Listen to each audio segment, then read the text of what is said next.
May 25th, Yasodanandan's diary entry and remembrances of this day.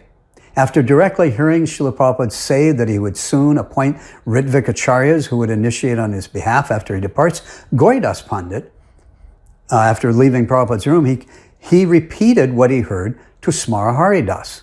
Smara Haridas at the time was the brahmacharya assistant of Yasodanandan Swami.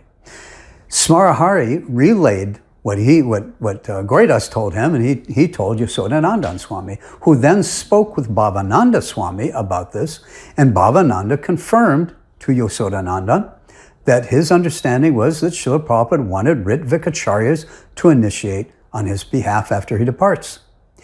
Yasodanandan also discussed this with Tamal Krishna, and Tamal became angry that Gauridas Pandit had told others about this. Tamal Krishna then chastised Gauridas, telling him he would no longer serve as Srila Prabhupada's personal servant. Tamal told Gauridas that on sensitive issues like this, the servants cannot run out and just tell everyone what Srila Prabhupada had said, but sensitive issues like this need to be presented to the GBC, and they will decide how and what should be shared with the other devotees.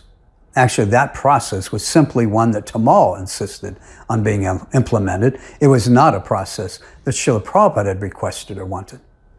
The following video is also from the same North American GBC meetings held in 1990 in San Diego. This is now Yasodanandan Prabhu speaking.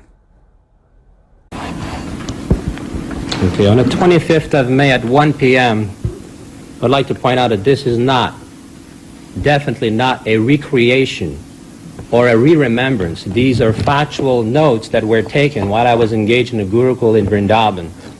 These notes were made in pencil, Indian-style pencil, on Indian paper. It is not a re-remembrance. These were factual incidents to the best of my knowledge and belief, and these incidents were not written this year. They were written at that time. On the 25th of May 1977 at 1 o'clock in the afternoon, on or about 1 o'clock, Bhavanannada Das, at that time Goswami, comes in the restaurant and greets all the devotees with a brief expose of the situation. Quote, Prabhupada has said that now there is no more hope to live. I'm preparing to leave. So I have called all of you and I've written a will. Actually, what was given is that a will was being discussed, which I've given to Tamal. I will choose a few of you to take care of the affairs of the society. Keep the work going on. This movement has attained unprecedented glamour. Now keep up this reputation. Do not turn this institution like the Gaudiya Mat.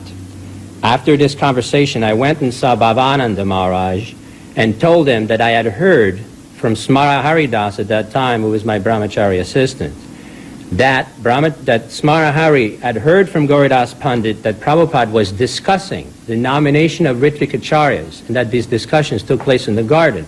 I asked Smara Hari, how did he know of it? He says, well, I've just spoken to Gauridas Pandit, who was recording the conversation. I also approached Tamal Krishna Maharaj about this, and he told me, who told you this? Tamal Krishna Maharaj told me that if Gauridas Pandit has said this, and Smara Hari said, who else knows about this?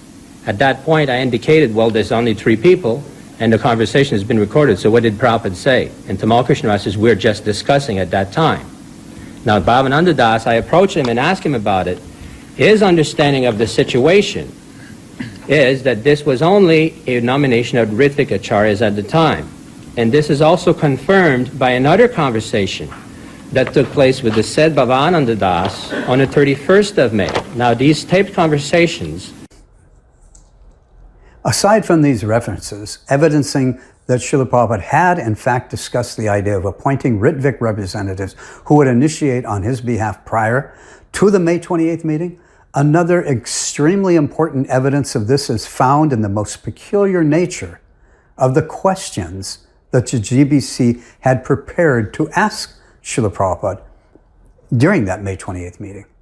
The odd nature of those questions only make any real sense at all when we understand that Tamal and Satsvarup and other GBC members were fully aware that His Divine Grace had been discussing this Rtvik representative idea before that meeting.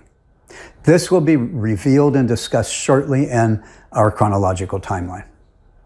There are 3 devotees One, a leading sannyasi at the time, Yasodanandan Swami. Another was Gauridas Pandit Prabhu, who at the time was both in training and acting as Srila Prabhupada's personal servant, and was assisting and accompanying Tamal Krishna in his duties as Srila Prabhupada's personal secretary at the time. And Tamal Krishna Maharaj, who was a leading disciple, a senior sannyasi, an original member of the GBC, and as we just noted, he was also serving as Srila Prabhupada's personal secretary.